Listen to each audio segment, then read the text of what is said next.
Hello friend, स्वागत है आप सभी का अपने यूट्यूब चैनल आद्या स्टडी एकेडमी में। आज की हमारी क्लास साइंस पेपर 2 की महामैराथन क्लास रहने वाली है, क्योंकि आज हम 55 प्लस प्रश्नों को सॉल्व करने वाले हैं। साथ ही मैं आपको कुछ डिटेल भी बताते चलूँगी जो कि आपके एग्जाम में बहुत ज़्यादा हेल्पफुल रहेंगे। ये क्लास लाने का मकसद ये है कि एग्जाम से पहले एक बार आपका फाइनल रिविजन भी हो जाए और साथ ही क्वेश्चन की प्रैक्टिस भी हो जाए। तो ये क्लास आपके एग्जाम के लिए बहुत ज़्यादा महत्वपूर्ण है। आप इस क्लास में शुरू से लेकर लास्ट तक जरूर बने रहिएगा। साथ ही आप सभी से रिक्वेस्ट है कि अगर आप चैनल पर नए हैं तो चैनल को सब्सक्राइब कर लीजिएगा और वीडियो को लाइक कर दीजिएगा। चलिए देखते हैं आज का हमारा पहला प्रश्न क्या है।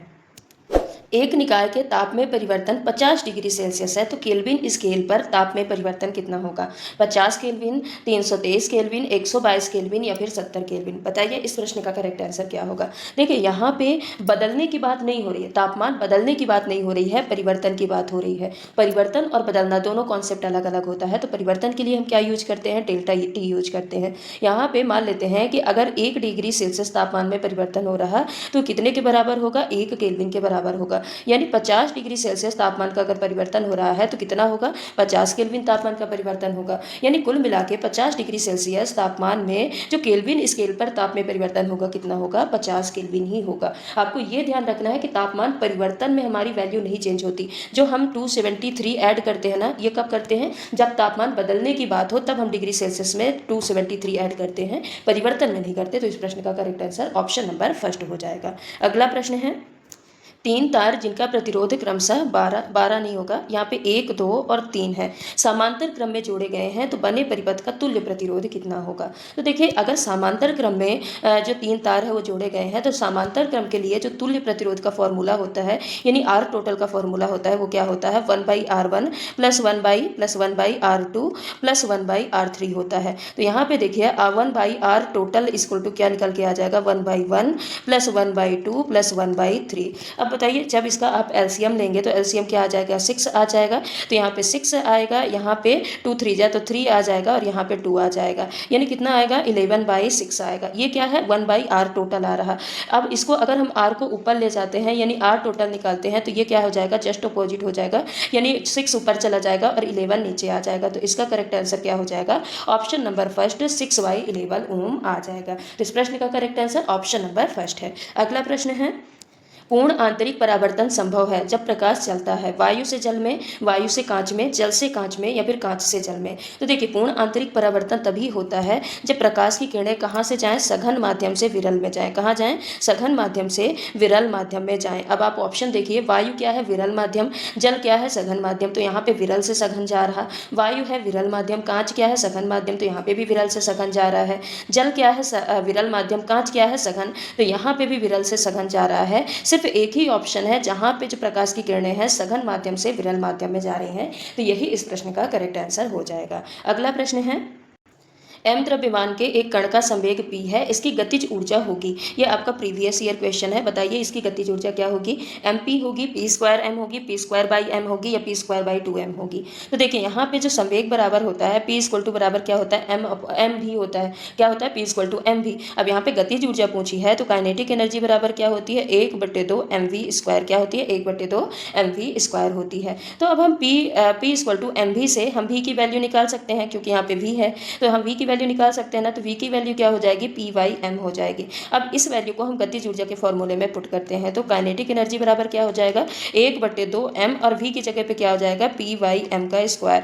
यानी ये कुल मिला के क्या आ जाएगा, ये आ जाएगा 1/2 m और यहाँ पे p² और m²। तो ये एक से एक कट हो जाएगा तो बचेगा क्या, बचेगा p²/2m नीचे बचेगा। ये क्या आ जाएगा, काइनेटिक एनर्जी बराबर आ जाएगा। तो यहीं पे गतिज ऊर्जा ही तो पूछा है कि अगर m द्रव्यमान के एक कण को p संवेग है, मतलब उसका संवेग भी है, तो इसकी गतिज ऊर्जा क्या होगी। तो अभी हमने निकाला, क्या आ गई, p²/2m आ जाएगी। अगला प्रश्न है, प्रतिरोध E वाले किसी प्रतिरोधक तार के सिरों का विभवांतर नियत रखने पर तार में उत्पन्न ऊष्मा अनुक्रमानुपाती होगी, E 1/√E या 1/E या फिर E²। बताइए इस प्रश्न का करेक्ट आंसर क्या होगा। यहाँ पे प्रतिरोध कितना दिया है, E दिया है। तो आपने जूल्स का फॉर्मूला पढ़ा होगा, जूल्स लॉ का फॉर्मूला क्या होता है, H² = V² T/ क्या हो जाएगा, R। अब यहाँ पे जो V है यानी जो विभवांतर है, V मतलब क्या है, यहाँ पे विभवांतर है, और T क्या है, समय, ये दोनों दोनों चीज़ें क्या है, नियत हैं, ये दोनों क्या है, नियत। अब जब ये दोनों नियत हो जाएंगे तो एच प्रोपोर्शनल कितना आएगा, 1/r आ जाएगा। क्या आएगा, 1/r आ जाएगा, यानी r जो है ये h के क्या है, इन्वर्सली प्रोपोर्शनल है, व्युत्क्रमानुपाती है। अब यहाँ पे प्रतिरोध कितना दिया है, प्रतिरोध यहाँ पे E दिया है, यानी R इक्वल टू क्या होगा, E। तो H प्रोपोर्शनल क्या निकल के आ जाएगा, 1/E निकल के आ जाएगा। यानी इस प्रश्न का करेक्ट आंसर क्या हो जाएगा, ऑप्शन नंबर 3 हो जाएगा। अगला प्रश्न है, तेलों के हाइड्रोजनीकरण में प्रयुक्त उत्प्रेरक है, आयरन है, निकिल है, मोलिब्डेनम है या फिर प्लेटिनम है। बताइए तेलों के हाइड्रोजनीकरण में कौन सा उत्प्रेरक का उपयोग किया जाता है, तो निकल का उपयोग किया जाता है। तेल है, तेल के साथ हाइड्रोजन और निकिल उत्प्रेरक के प्रेजेंस में क्या बनाते हैं, घी का निर्माण करते हैं। तो इस प्रश्न का करेक्ट आंसर ऑप्शन नंबर 2 है। अगला प्रश्न है, निम्न में से कौन अमोनिया में सिल्वर नाइट्रेट विलयन के साथ सफ़ेद अवक्षेप देता है, एथेन, एथिलीन, एसिटिलीन या फिर प्रोपीन। बताइए इस प्रश्न का करेक्ट आंसर क्या होगा। तो देखिए जो एसिटिलीन होता है, एसिटिलीन क्या होता है, इसमें ट्रिपल बॉन्ड प्रेजेंट होते हैं। कितना, ट्रिपल बॉन्ड प्रेजेंट होते हैं, तो इसको हम क्या बोलते हैं, टर्मिनल एल्काइन। क्या बोलते हैं, टर्मिनल एल्काइन इसको कहा जाता है। ठीक है, अब ये अमोनिकी जो AgNO3 होता है, क्या है, अमोनिकी AgNO3 जो होता है इसके साथ रिएक्ट करके सफ़ेद अवक्षेप बनाता है। तो इस प्रश्न का करेक्ट आंसर क्या हो जाएगा, ऑप्शन नंबर 3 एसिटिलीन हो जाएगा। अगला प्रश्न है, 128 ग्राम SO2 में मोलों की संख्या कितनी होगी, 1 मोल, 2 मोल, 3 मोल या फिर 4 मोल। बताइए क्या होगा। तो देखिए सबसे पहले इसका आपको SO2 का, सल्फर डाइऑक्साइड का मोलर द्रव्यमान निकालना पड़ेगा।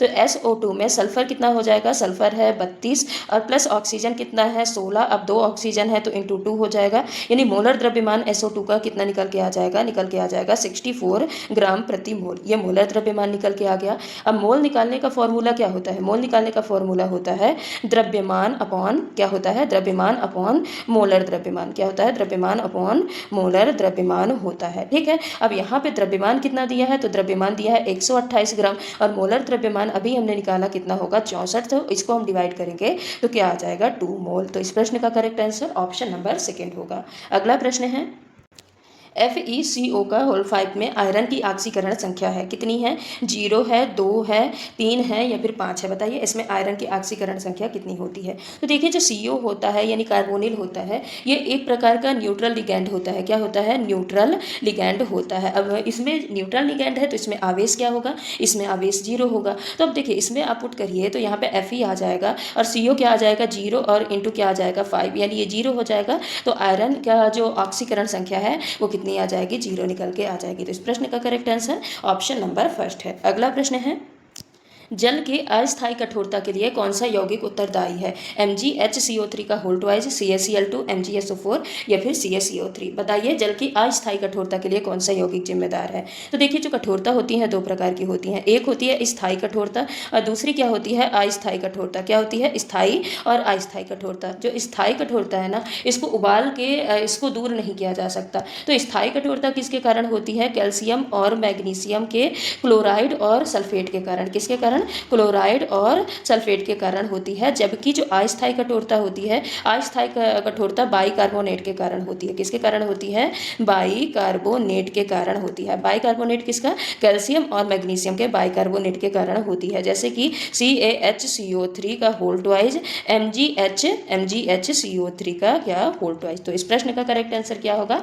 ऑप्शन नंबर 1 होगा। अगला प्रश्न है, निम्न में से किसमें परमाणुओं की संख्या अधिकतम होगी, N2 के 16 ग्राम, CO2 के 16 ग्राम, CH4 के 16 ग्राम या फिर O2 के 16 ग्राम। बताइए इस प्रश्न का करेक्ट आंसर क्या होगा। तो देखिए परमाणुओं की संख्या निकालने के लिए, कुल परमाणु संख्या निकालने के लिए एक तो दिया गया भार पता होना चाहिए और दूसरा आणविक द्रव्यमान पता होना चाहिए। 2 चीज़ पता होना चाहिए, एक दिया गया भार और दूसरा आणविक द्रव्यमान। तो अब यहाँ पे आप देखिएगा नाइट्रोजन का जो दिया गया भार कितना है, 16 ग्राम है। तो यहाँ पे 16 और नाइट्रोजन का आणविक द्रव्यमान 14 दूना 28 आ जाएगा। ठीक है, अब इसको अगर हम डिवाइड करेंगे तो लगभग 50.5 के समथिंग यहाँ पे आएगा, 57 के समथिंग यहाँ पे आएगा। अब CO2 का हमको निकालना है तो दिया गया भार तो 16 ही है और CO2 का आणविक द्रव्यमान कितना होगा, 44। कितना होगा, 44 होगा। तो अगर इसको हम डिवाइड करते हैं तो लगभग 0.3 के समथिंग आएगा। अब तीसरा है CH4 के 16 ग्राम। तो CH4 का अब इसका देखिए जो दिया गया भार भी कितना है, 16 है और इसका जो आणविक द्रव्यमान होता है वो भी कितना होता है, 16 होता है। तो डिवाइड करेंगे तो ये कितना आएगा, 1 आएगा। वहीं पे O2 के 16 ग्राम का निकालना है, तो यहाँ पे 16 और O2 के लिए, ऑक्सीजन के लिए 16 दूना 32 हो जाएगा आणविक द्रव्यमान। तो इसको डिवाइड करेंगे तो लगभग 0.5 आएगा। अब देखिए यहाँ पे सारी जो वैल्यू आई हैं वो कितनी आई हैं, पॉइंट में आई हैं। सिर्फ एक का CH4 की जो 16 ग्राम का जो परमाणुओं की संख्या है वो एक आई है। तो सबसे मैक्सिमम अगर इनमें कंपैरिजन करें तो कौन सा हो जाएगा, ऑप्शन नंबर 3 हो जाएगा। अगला प्रश्न है, प्रयोगशाला में एथिलीन और एसिटिलीन को निम्न में से किसके द्वारा विभेदित किया जाता है? Br2/H2O, KMnO4/OH/H2O, टॉलेंस अभिकर्मक या फिर फेलिंग विलयन। बताइए प्रयोगशाला में एथिलीन को और एसिटिलीन को किसके द्वारा अलग किया जाता है या विभेदित किया जाता है? तो देखिए जो एथिलीन होता है C2H4 एथिलीन होता है, ये क्या होता है, एल्कीन होता है। एल्कीन मतलब कि इसमें क्या होते हैं, डबल बॉन्ड होते हैं। क्या होते हैं, डबल बॉन्ड होते हैं। वहीं पे जो एसिटिलीन होता है यानी C2H2 होता है, ये टर्मिनल एल्काइन होते हैं, यानी इसमें कितने बॉन्ड होते हैं, इसमें ट्रिपल बॉन्ड होते हैं। तो जब ये टॉलेंस अभिकर्मक मतलब ये जो अमोनिकल AgNO3 होता है, क्या होता है, अमोनिकल AgNO3 होता है, इससे जब रिएक्ट करता है तो जो एसिटिलीन है, एसिटिलीन एक सफ़ेद अवक्षेप देता है, जबकि जो एथिलीन होता है ये कोई भी क्रिया शो नहीं करता है। तो इससे प्रयोगशाला में एथिलीन और एसिटिलीन को अलग किया जाता है। तो कौन सी क्रिया विधि है, टॉलेंस अभिकर्मक द्वारा विभेदित किया जाता है। अगला प्रश्न है, निम्न यौगिक में से किसमें ऑक्सीजन की ऑक्सीकरण संख्या +2 है? OF2 में, Na2O में, या फिर NaO2 में, या फिर NaO3 में? बताइए इस प्रश्न का करेक्ट आंसर क्या होगा। तो चलिए पहले से ही देखते हैं। अब देखिए OF2 में कुल ऑक्सीकरण संख्या 0 होती है। क्यों? क्योंकि ये एक उदासीन यौगिक है। फिर भी जो फ्लोरीन होता है, फ्लोरीन सबसे ज़्यादा विद्युत ऋणात्मक होता है, यानी इसकी जो ऑक्सीकरण संख्या होती है कितनी होती है, -1 होती है। अब 2 फ्लोरीन है, इसीलिए इसकी ऑक्सीकरण संख्या कितनी हो जाएगी, -2 हो जाएगी। अब मान लेते हैं जो ऑक्सीजन है, ऑक्सीजन की ऑक्सीकरण संख्या कितनी है, X। अब हम OF2 में इसको रख के देखते हैं तो ऑक्सीजन कितना हो जाएगा, X हो जाएगा, प्लस ये -1 प्लस क्या हो जाएगा, -1। अब -1 जब प्लस होंगे तो ये क्या आ जाएगा, यहाँ पे X होगा। ऑक्सीजन की जगह हम क्या रखेंगे, X रखेंगे। तो ये क्या आ जाएगा, X-2, क्या हो जाएगा, X-2 = 0, यानी X = क्या हो जाएगा, यहाँ पे +2 आ जाएगा। ये -2 इधर जाएगा तो क्या आ जाएगा, +2। यानी OF2 में ही ऑक्सीजन की जो ऑक्सीकरण संख्या होती है वो कितनी होती है, +2 होती है। तो इस प्रश्न का करेक्ट आंसर ऑप्शन नंबर 1 हो जाएगा। अगला प्रश्न है, प्राकृतिक रबर का एकलक होता है, नियोप्रीन होता है, आइसोप्रीन होता है, टेरिलीन होता है, फिर ऑरलॉन होता है। बताइए जो प्राकृतिक रबर होते हैं उनका मोनोमर क्या होता है? तो उनका मोनोमर होता है आइसोप्रीन। और इसका फॉर्मूला क्या होता है, इसका फॉर्मूला होता है C5H8। क्या होता है, C5H8 होता है। अगला प्रश्न है, सर्वाधिक क्वथनांक वाला यौगिक है N-पेंटेन, आइसोपेंटेन, नियोपेंटेन, या फिर आइसोब्यूटेन। बताइए सबसे ज़्यादा क्वथनांक वाला यौगिक कौन सा होता है? तो देखिए जितनी कम शाखा, जितनी कम ब्रांचेस होंगी, जितनी कम शाखाएं होंगी, उतना ही क्या होगा, अधिक क्वथनांक होगा। तो जो N-पेंटेन होता है ना, इसका सबसे अधिक क्वथनांक होता है। सबसे पहले क्या होता है, N-पेंटेन होता है, फिर उसके बाद आता है आइसोपेंटेन, फिर क्या आ जाएगा, आइसोपेंटेन, फिर उसके बाद आता है नियोपेंटेन, फिर इसके बाद आता है, इसके बाद कौन सा आएगा, आइसोब्यूटेन। क्या आ जाएगा, आइसोब्यूटेन यहाँ पे आ जाएगा। तो सबसे ज़्यादा जो क्वथनांक होता है किसका होता है, N-पेंटेन का होता है। तो इस प्रश्न का करेक्ट आंसर ऑप्शन नंबर 1 हो जाएगा। अगला प्रश्न है, एरोमेटिक यौगिक के अणुओं में पाई इलेक्ट्रॉनों की संख्या होती है 4n, 4n+1, 4n+2, या फिर 2n+4। तो इस प्रश्न का करेक्ट आंसर होगा 4n+1। जो ये एरोमेटिक यौगिक होते हैं ना, ये हक्कल नियम का पालन करते हैं और इसमें पाई इलेक्ट्रॉनों की संख्या कितनी होती है, 4n+2 होती है। अब n की जगह पे 0, 1, 2, 3 कुछ भी वैल्यू हो सकती है। तो इस प्रश्न का करेक्ट आंसर ऑप्शन नंबर 3 होगा। अगला प्रश्न है, रदरफोर्ड के अल्फा, यहाँ पे अल्फा होगा, अल्फा कण प्रकीर्णन प्रयोग के परिणाम स्वरूप खोज की गई प्रोटॉन की, परमाणु में नाभिक की, या फिर इलेक्ट्रॉन की, या परमाणुवीय द्रव्यमान की। बताइए इस प्रश्न का करेक्ट आंसर क्या होगा। तो यहाँ पे जब रदरफोर्ड ने अल्फा कण प्रकीर्णन किया था, एक इन्होंने गोल्ड की बहुत पतली पन्नी ली थी और उसमें अल्फा कण उनको पास कराया था, और इस प्रयोग से उनको ये पता चला था कि जैसे ये गोल्ड की कोई फॉइल है तो इसका जितना भी भाग है ना, अधिकांश भाग क्या है, खाली है, क्योंकि ये अल्फा कण क्या हो रही थी, इससे आर पार हो रही थी। लेकिन जब कुछ अल्फा कण जो ये गोल्ड की पन्नी है इसके केंद्र से होके गुजरी तो वो क्या हो गई, रिफ्लेक्ट हो गई, परावर्तित हो गई, जहां से आई थी उधर ही चली गई। ठीक है, तो इससे उनको ये पता चला कि परमाणु में कुछ ना कुछ तो है।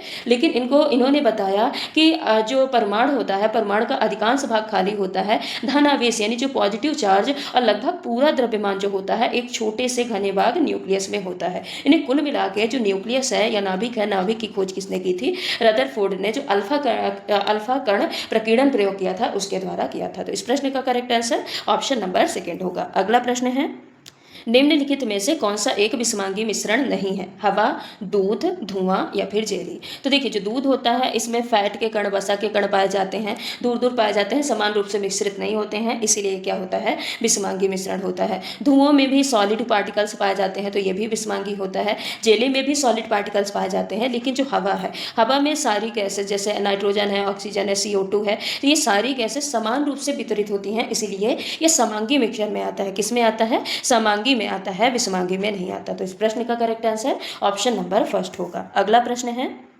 रेशम पालन क्या कहलाता है? एपीकल्चर, पिसिकल्चर, सेरीकल्चर या फिर एग्रीकल्चर। तो जो एपीकल्चर होता है ये मधुमक्खी पालन से संबंधित है। किसमें? मधुमक्खी पालन से संबंधित है। वहीं पे पिसिकल्चर मछली पालन से संबंधित है। ठीक है, सेरीकल्चर होता है रेशम पालन से संबंधित, तो इस प्रश्न का करेक्ट आंसर भी होगा। बाकी एग्रीकल्चर ये खेती या फिर कृषि से संबंधित होता है। अगला प्रश्न है, प्रोटिस्टा जगत से संबंध रखने वाले समस्त जीवधारी होते हैं। एक कोशिकीय तथा यूकैरियोटिक, एक कोशिकीय तथा प्रोकैरियोटिक, बहुकोशिकीय तथा प्रोकैरियोटिक, बहुकोशिकीय तथा यूकैरियोटिक। बताइए जो प्रोटिस्टा जगत के जीव होते हैं वो कैसे होते हैं? तो प्रोटिस्टा जगत के जीव कैसे होते हैं? एक कोशिकीय होते हैं और यूकैरियोटिक होते हैं। एक कोशिकीय और प्रोकैरियोटिक जीव किस जगत के होते हैं? मोनेरा जगत के। किस जगत के? मोनेरा जगत के। बाकी बहुकोशिकीय और यूकैरियोटिक, बहुकोशिकीय और यूकैरियोटिक कौन होंगे? जो बड़े पौधे होते हैं, जंतु होते हैं, ये क्या होते हैं? बहुकोशिकीय और यूकैरियोटिक होते हैं। बहुकोशिकीय प्रोकैरियोटिक ऐसा संभव ही नहीं है। तो इस प्रश्न का correct answer option number first हो जाएगा।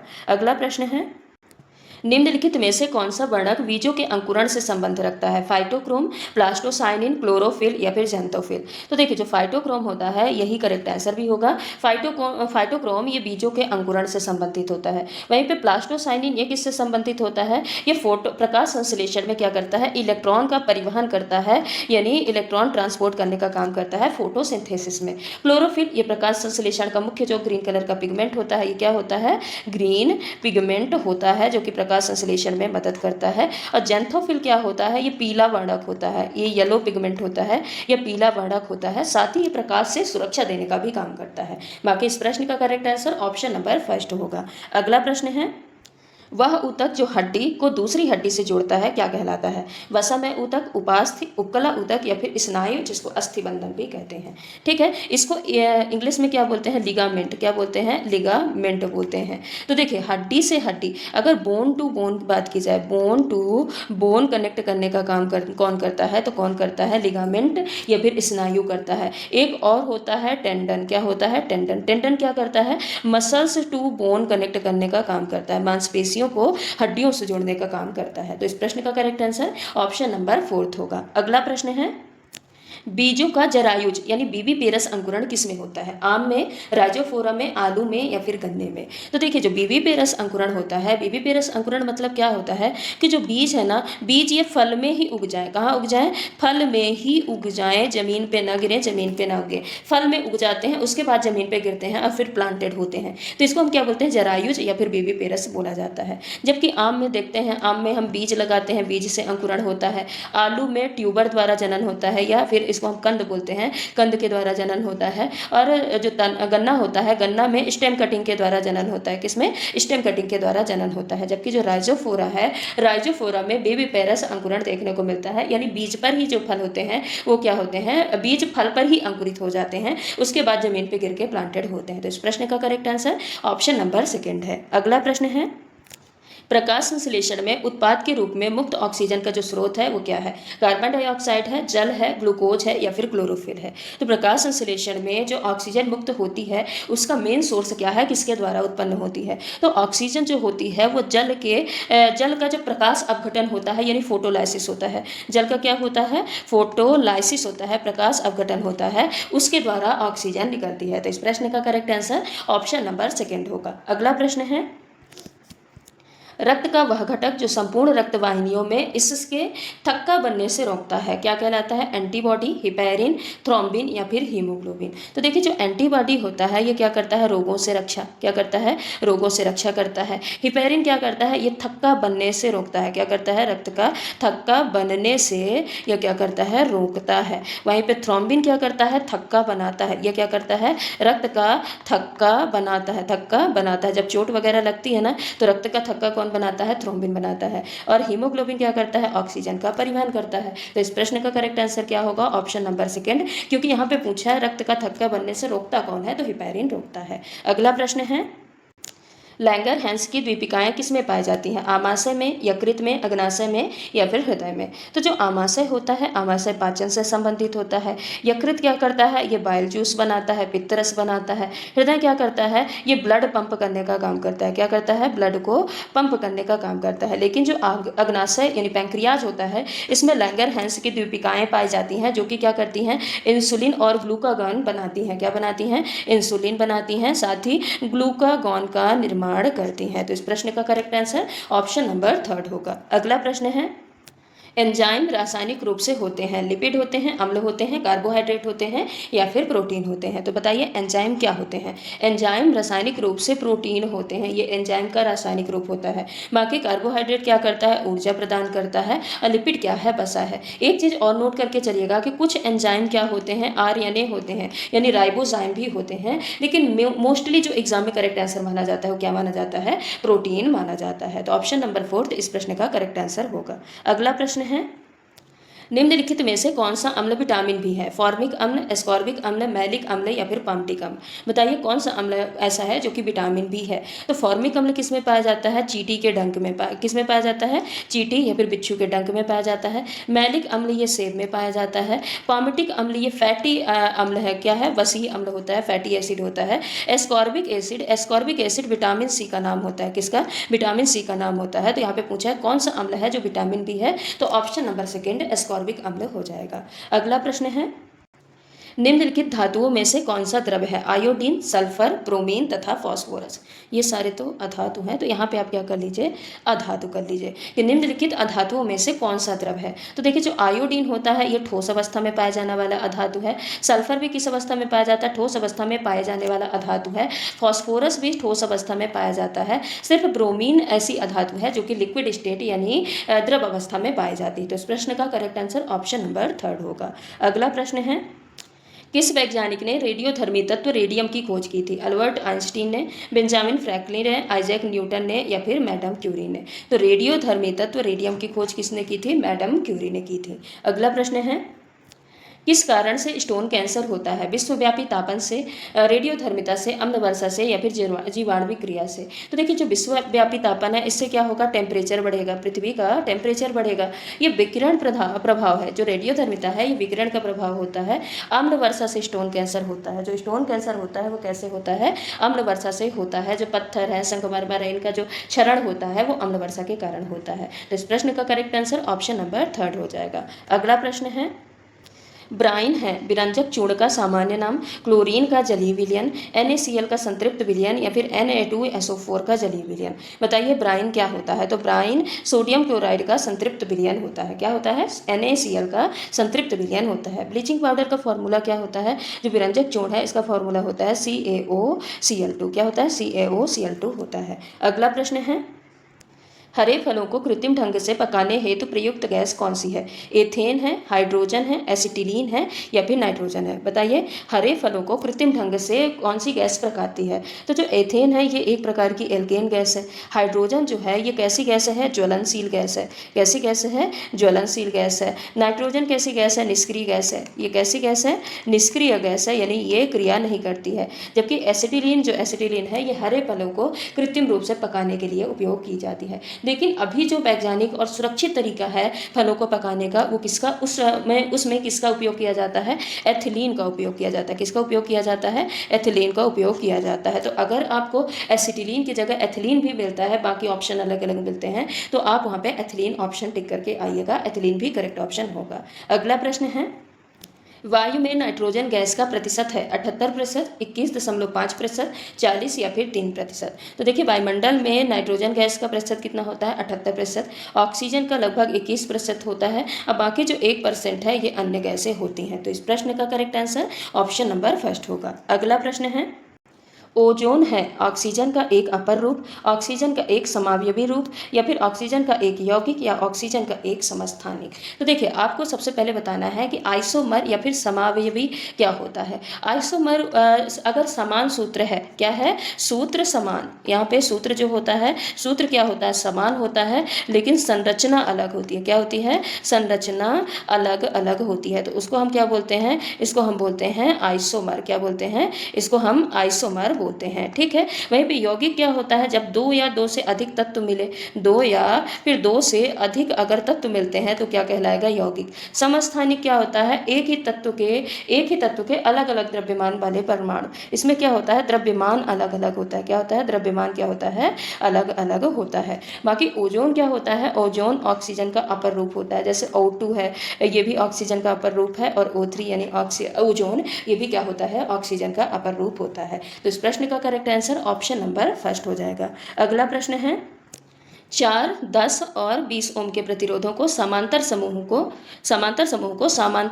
को 2 बार आ गया, समांतर समूह को 15 वोल्ट की बैटरी से जोड़ा जाता है तो परिपथ में धारा क्या होगी। यहाँ पे 4, 10 और 20 ओम के 3 प्रतिरोध दिए हैं, इनको समांतर क्रम में जोड़ा जाता है और 15 वोल्ट की बैटरी भी लगाई जाती है, तो परिपथ में धारा क्या होगी। अभी हमने देखा था स्टार्टिंग में ही कि समांतर क्रम में अगर किसी प्रतिरोध को जोड़ा जाता है तो उसका फॉर्मूला क्या होता है, R टोटल इक्वल टू होता है R1 plus 1/R2 plus 1 by क्या होता है, R3। तो यहाँ पे R1 की वैल्यू क्या दी है, तो यहाँ पे R टोटल इक्वल टू क्या जाएगा, R1 की वैल्यू दी है 1/4, R2 की वैल्यू 1/10 और R3 की वैल्यू क्या आ जाएगी, 1/20। यहाँ पे क्या आ जाएगी, 20। अब हम इनका एलसीएम लेके जोड़ते हैं, तो जब एलसीएम लेके जोड़ेंगे तो 1/R टोटल इक्वल टू आ जाएगा, यहाँ पे 20 एलसीएम आ जाएगा, और ऊपर यहाँ पे क्या आ जाएगा, 5, 2 + 1, यानी कुल मिला के यहाँ पे आ जाएगा 8/20, और इसको हम काटेंगे तो क्या आ जाएगा, 2/5। क्या आ जाएगा, 2/5। ये 1/R टोटल इक्वल टू आया है, अगर हम R टोटल निकालते हैं तो ये उल्टा हो जाएगा, 5/2 हो जाएगा, यानी यहाँ पे जो प्रतिरोध निकल के आ गया है, प्रतिरोध कितना निकल के आ जाएगा, 2.5 ओम निकल के आ जाएगा। अब यहाँ पे धारा निकालनी है, क्या निकालनी है, धारा। तो क्या होता है, I इक्वल टू होता है V/R। क्या होता है, I इक्वल टू V/R, या V इक्वल टू IR होता है, तो I इक्वल टू V/R हो जाएगा। अब यहाँ पे वोल्टेज कितना दिया था, बताया था ना कि 15 वोल्ट की बैटरी जोड़ी जाती है, और अभी हमने प्रतिरोध कितना निकाला है, 2.5 निकाला है, तो इसको अगर डिवाइड करेंगे तो क्या आ जाएगा, 6 एम्पियर आ जाएगा। यानी इस प्रश्न का करेक्ट आंसर क्या होगा, इस प्रश्न का correct answer option number first 6 ampere हो जाएगा। अगला प्रश्न है, निम्नलिखित पदार्थों में से कौन सा एक लौह चुंबकीय है, बताइए इनमें से लौह चुंबकीय कौन सा है, निकिल, लकड़ी, सोना या फिर मैग्नीज। तो देखिए लौह चुंबकीय पदार्थ क्या होते हैं, ऐसे पदार्थ जिनको अगर हम चुंबकीय क्षेत्र में ले जाते हैं तो ये क्या होते हैं, आकर्षित होते हैं। क्या होते हैं, आकर्षित होते हैं, तो इसको हम क्या बोलते हैं, लौह चुंबकीय। वहीं पे अनुचुंबकीय पदार्थ क्या होता है, ऐसे पदार्थ जिनको हम चुंबकीय क्षेत्र में ले जाते हैं तो ये थोड़ा आकर्षित होते हैं। क्या होते हैं, थोड़ा बहुत ये आकर्षित होते हैं। वहीं पे एक और होता है क्या है, प्रतिचुंबकीय। क्या होता है, प्रतिचुंबकीय पदार्थ। और प्रतिचुंबकीय पदार्थ क्या होता है, जो ऐसे पदार्थ जिनको हम चुंबकीय क्षेत्र में ले जाते हैं तो ये क्या होते हैं, प्रतिकर्षित होते हैं। क्या होते हैं, प्रतिकर्षित होते हैं। तो यहाँ पे लौह चुंबकीय पूछा है, लौह चुंबकीय मतलब जो कि क्या हो, चुंबकीय क्षेत्र में आकर्षित हो। तो यहाँ पे ऑप्शन नंबर फर्स्ट निकिल क्या हो जाएगा, करेक्ट आंसर हो जाएगा। निकिल, आयरन, ये सब क्या होते हैं, लौह चुंबकीय पदार्थ होते हैं। लकड़ी क्या आकर्षित होगी, सोना, मैग्नीज, ये नहीं लौह चुंबकीय पदार्थ होते। ऑप्शन नंबर फर्स्ट इस प्रश्न का करेक्ट आंसर होगा। अगला प्रश्न है, ध्वनि की चाल अधिकतम है जल में, निर्वात में, वायु में या फिर इस्पात में। तो ध्वनि की आपने पढ़ा होगा कि जो ध्वनि है, ध्वनि की चाल सबसे ज़्यादा किस में होती है, सॉलिड में, फिर होती है लिक्विड में, फिर होती है गैस में। निर्वात में ध्वनि की चाल गमन ही नहीं कर सकती, क्योंकि ध्वनि को चलने के लिए किसी न किसी माध्यम की आवश्यकता होती है। किसकी आवश्यकता होती है, किसी न किसी माध्यम की आवश्यकता होती है। तो ध्वनि या तो ठोस माध्यम में चल सकता है, या तो द्रव माध्यम में, या तो गैस माध्यम में चल सकता है, यानी इसको चलने के लिए किसी न किसी माध्यम की जरूरत होगी। निर्वात में ये नहीं चल सकता। तो जल क्या है, लिक्विड, इससे ज़्यादा वो सॉलिड में चलेगा। वायु क्या है, गैस। इस्पात क्या है, सॉलिड, और सबसे ज़्यादा सॉलिड में ही ध्वनि की चाल होती है। तो इस प्रश्न का करेक्ट आंसर ऑप्शन नंबर 4 हो जाएगा। अगला प्रश्न है, जब कांच की एक छड़ को रेशम से रगड़ते हैं तब इस पर किस प्रकार का आवेश उत्पन्न होता है? धन आवेश, ऋण आवेश, विद्युत आवेश या फिर इनमें से कोई नहीं। तो देखिए जब कांच की छड़ को हम रेशम से रगड़ते हैं, क्या क्या है यहाँ पे, कांच की छड़ है और क्या है, रेशम है। जब हम कांच की छड़ को रेशम से रगड़ते हैं तो कांच क्या करता है, कांच अपना इलेक्ट्रॉन रेशम को देता है, यानी कांच क्या करेगा, इलेक्ट्रॉन दान करेगा। इलेक्ट्रॉन दान करेगा तो कांच में कौन सा आवेश आ जाएगा, धनावेश। अब क्योंकि ये रेशम जो है ये इलेक्ट्रॉन का लोन ले रही है, उधार ले रही है, तो इसमें क्या आ जाएगा, इसमें आ जाएगा ऋणावेश। जो देता है जो देगा उस पर धनावेश यानी वो दानी रहेगा, और जो लेता है उसमें ऋणावेश यानी वो ऋण करता रहेगा। तो इस प्रश्न का करेक्ट आंसर क्या है, ऑप्शन नंबर फर्स्ट धन आवेश होगा। अगला प्रश्न है, एक घूमते हुए समतल दर्पण पर आपतित किरण 60 डिग्री का कोण बनाती है। अब परावर्तन कोण क्या होगा, 60 डिग्री, 90 डिग्री, 30 डिग्री या फिर 120 डिग्री। तो देखिए परावर्तन का नियम क्या कहता है, परावर्तन का नियम क्या कहता है, ये एक सतह है, सतह पे आपतित किरण आई है तो यहाँ पे क्या होता है, अभिलंब होता है। क्या होता है, यहाँ पे अभिलंब होता है, यहाँ पे ये जुड़ा हुआ अभिलंब होगा। तो यहाँ पे ये बोला जाता है परावर्तन के नियम में कि जो ये आपतित किरण है, आपतित किरण अभिलंब से जितना कोण बनाते हुए आएगी, परावर्तित किरण भी अभिलंब से उतना ही कोण बनाएगी। या कुल मिला के यहाँ पे जो आपतन कोण है इसको हम बोलते हैं एंगल ऑफ इंसिडेंस, और जो परावर्तन कोण है उसको हम बोलते हैं एंगल ऑफ रिफ्लेक्शन। तो कुल मिला के परावर्तन का नियम ये कहता है कि जो आपतन कोण है, आपतन कोण बराबर होता है किसके, परावर्तन कोण के। ठीक है, आपतन कोण परावर्तन कोण के बराबर होता है। तो यहाँ पे आपतन कोण कितना दिया है, 60 डिग्री। अब आपतन कोण परावर्तन कोण आपस में बराबर होते हैं तो परावर्तन कोण भी कितना होगा, 60 डिग्री होगा। और तीनों एक ही तल पे होंगे, ये भी परावर्तन का नियम कहता है कि जो आपतित किरण है, परावर्तित किरण है और अभिलंब है, तीनों कहाँ होंगे, एक ही तल पे होंगे। ठीक है, अगला प्रश्न है, निम्नलिखित में से कौन सा ऊर्जा का नवीकरणीय संसाधन है, पेट्रोलियम है, भूजल है, प्राकृतिक गैस है या फिर कोयला है। बताइए ऊर्जा का नवीकरणीय संसाधन कौन सा है। नवीकरणीय संसाधन वो संसाधन होते हैं जो कि इजीली फिर से रिफॉर्म किए जा सकते हैं, बनाए जा सकते हैं। तो जो ग्राउंड वाटर होता है, भूजल होता है, वर्षा से फिर से भर जाता है, इसीलिए इसको हम नवीकरणीय संसाधन बोलते हैं। और ऐसे संसाधन जिनको बनाने में बरसों लग जाते हैं, जल्दी से उपलब्ध नहीं होते हैं, उनको हम क्या बोलते हैं, अनवीकरणीय संसाधन होते हैं। तो पेट्रोलियम, प्राकृतिक गैस और कोयला ये क्या होते हैं, अनवीकरणीय संसाधन होते हैं। ठीक है, तो इस प्रश्न का correct answer option number second होगा। अगला प्रश्न है, पदार्थ के संवेग और वेग के अनुपात से कौन सी भौतिक राशि प्राप्त की जाती है, त्वरण, द्रव्यमान, वेग या फिर बल। बताइए कौन सी भौतिक राशि प्राप्त की जाएगी। तो यहाँ पे बताइए संवेग बराबर क्या होता है, संवेग बराबर mv होता है। अब यहाँ पे बोला है संवेग और वेग का अनुपात निकालना है, यानी द्रव्यमान अगर हम इधर कर देंगे तो क्या निकल के आ जाएगा, p/v, या फिर इसको हम अगर रेशियो में लिखें तो p/v निकल के आ जाएगा। तो संवेग और वेग का अनुपात क्या देता है, द्रव्यमान देता है। तो इस प्रश्न का correct answer option number second होगा। अगला प्रश्न है, 1 नैनोमीटर बराबर होता है 10⁻⁻7 सेंटीमीटर, 10⁻⁻8 सेंटीमीटर के, 10 मीटर के या फिर 10⁻⁻9 मीटर के। बताइए इस प्रश्न का करेक्ट आंसर क्या होगा। तो इस प्रश्न का करेक्ट आंसर होगा ऑप्शन नंबर फोर्थ। अगला प्रश्न है, इनमें से किसने एक्स किरणों का आविष्कार किया है, रॉन्टजन ने, मैक्सवेल ने, रदरफोर्ड ने या फिर टॉरिसेली ने। एक्स किरणों का आविष्कार किसने किया है, तो विल्हेम रॉन्टजन ने, इन्होंने एक्स किरण का आविष्कार किया है। मैक्सवेल ने विद्युत चुंबकीय तरंगों का आविष्कार किया है, किसका, विद्युत चुंबकीय तरंग का आविष्कार किया है। रदरफोर्ड ने परमाणु के नाभिक की खोज की है, किसकी खोज की है, नाभिक की खोज की है। वहीं पे टॉरिसेली ने बैरोमीटर का आविष्कार किया है, किसका, बैरोमीटर का आविष्कार किया है, जो कि वायुदाब के लिए प्रयुक्त, वायुदाब मापन के लिए प्रयुक्त किया जाता है। तो इस प्रश्न का correct answer option number first होगा। अगला प्रश्न है, निम्नलिखित में से कौन सा एक प्राकृतिक रेशा नहीं है, सिल्क, एक्रिलिक, कॉटन तथा जूट।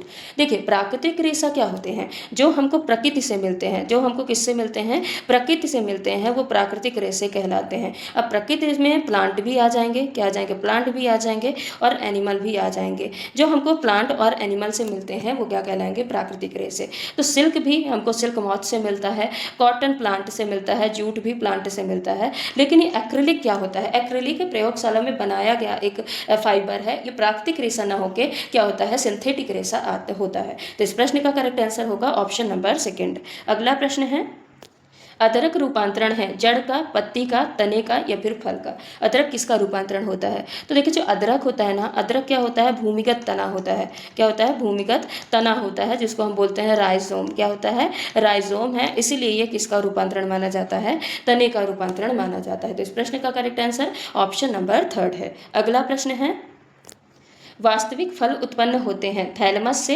पंखुड़ी से, अंडाशय से या फिर बाह्यदल से। वास्तविक फल किससे उत्पन्न होते हैं? तो देखिए जो थैलमस होता है ना, थैलमस से फॉल्स फ्रूट बनते हैं।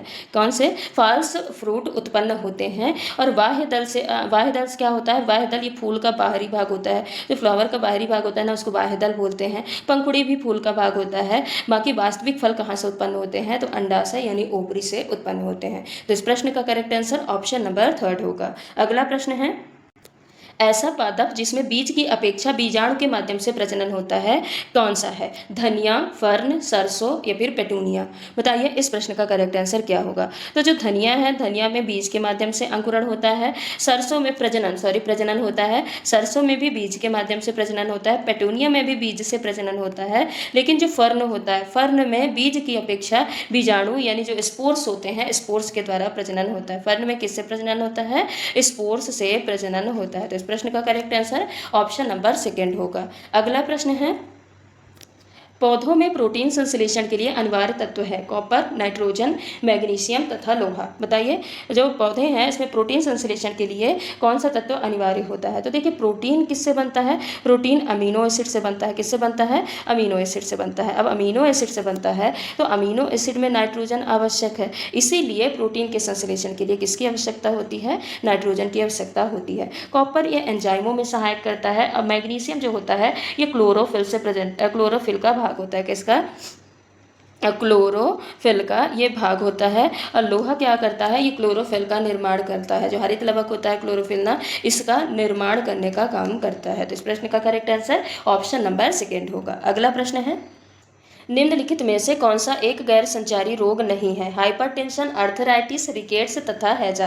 बताइए गैर संचारी रोग कौन सा नहीं है? तो देखिए गैर संचारी रोग नहीं पूछा है, मतलब ये पूछा है कि यहाँ पे संचारी रोग कौन से होते हैं, कौन सा है। तो जो संचारी और गैर संचारी रोग होते क्या हैं? संचारी रोग वो रोग होते हैं जो कि एक व्यक्ति से दूसरे व्यक्ति में बैक्टीरिया, वायरस, फंगस के माध्यम से फैलते हैं। ये क्या होते हैं? संचारी रोग होते हैं। और गैर संचारी रोग जो एक व्यक्ति से दूसरे व्यक्ति में नहीं फैलते। तो बताइए क्या हाइपरटेंशन फैलता है एक व्यक्ति से दूसरे व्यक्ति में? अर्थराइटिस यानी जोड़ों का दर्द क्या फैलता है एक व्यक्ति से दूसरे व्यक्ति में? रिकेट्स फैलता है क्या? क्योंकि ये हड्डी संबंधी रोग है, तो ये क्या है? ये गैर संचारी रोग है। सिर्फ हैजा ही ऐसा होता है जो संचारी रोग है, जो एक व्यक्ति से दूसरे व्यक्ति में दूषित भोजन और जल की वजह से फैलता है। तो इस प्रश्न का करेक्ट आंसर ऑप्शन नंबर 4 होगा। अगला प्रश्न है, पेनिसिलिन प्रतिजैविक दवाएं प्राप्त होती हैं फफूंद से, शैवाल से, जीवाणु से या फिर नील हरित शैवाल से। बताइए जो पेनिसिलिन प्रतिजैविक दवाएं होती हैं, एंटीबायोटिक होती हैं, वो किससे प्राप्त होती हैं? तो ये एक फफूंद से प्राप्त होती हैं जिसको हम बोलते हैं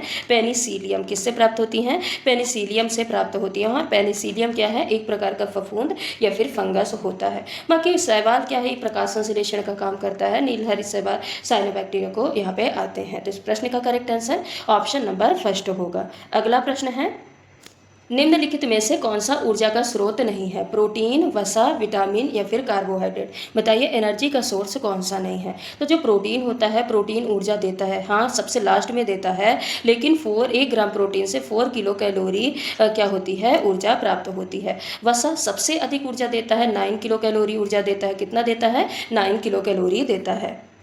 वहीं पे जो कार्बोहाइड्रेट होता है, कार्बोहाइड्रेट ऊर्जा का मुख्य स्रोत होता है। ये भी 4 किलो कैलोरी पर ग्राम कार्बोहाइड्रेट से क्या करता है? ऊर्जा देता है। देखिए जो सबसे अधिक ऊर्जा कौन देता है? वसा देता है। लेकिन सबसे अधिक ऊर्जा की पूर्ति किससे होती है? तो कार्बोहाइड्रेट से होती है। लेकिन जो विटामिन है, ये विटामिन ऊर्जा का स्रोत नहीं होता है, ये कैलोरीज नहीं देता है, लेकिन ये जितनी भी एक्टिविटी होती है ना बॉडी की, उनको नियंत्रित करने का काम करता है। साथ ही ये रोगों से रक्षा करता है। क्या करता है? रोगों से रक्षा करने का काम करता है। तो इस प्रश्न का करेक्ट आंसर ऑप्शन नंबर 3 होगा। अगला प्रश्न है, डीएनए के कोडिंग सेगमेंट को कहा जाता है? म्यूटॉन, इंट्रॉन, कोडॉन तथा एक्सॉन।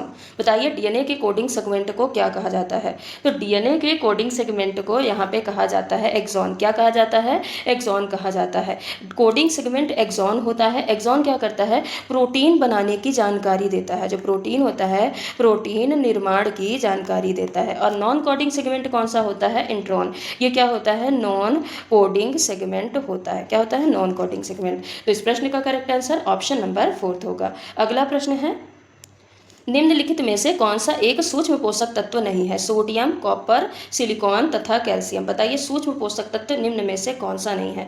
तो सूक्ष्म पोषक तत्व वो तत्व होते हैं जिनकी बहुत कम मात्रा में ज़रूरत होती है। अब जैसे कि आयरन है, जिंक है, कॉपर है, मैग्नीज है, ये क्या होते हैं? सूक्ष्म पोषक तत्व होते हैं।